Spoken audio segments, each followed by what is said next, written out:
YouTube channel बंद करणं म्हणजे बदला असतो का, हा सवाल खासदार संजय राऊत यांनी मोदी सरकारला केलाय. तर त्याचवेळी भाजप सरकारनं इंदिरा गांधींचा इतिहास बघावा असा सल्ला त्यांनी दिलाय. त्यावर संजय राऊत काँग्रेसमय झाल्याचं प्रत्युत्तर महसूल मंत्री चंद्रशेखर बावनकुळे यांनी दिलेलं आहे.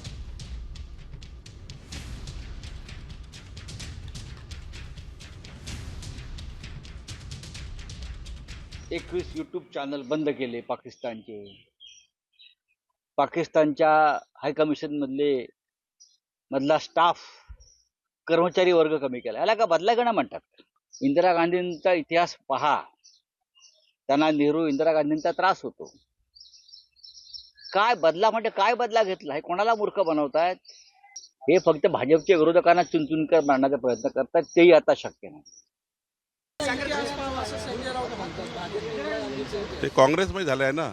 संजय राऊत आणि संजय राऊत हे काँग्रेसमध्ये झालेले आहेत. त्यांनी आता संविधानच स्वीकारलं आहे काँग्रेसचं. त्यामुळे काँग्रेसची भाषा बोलतात.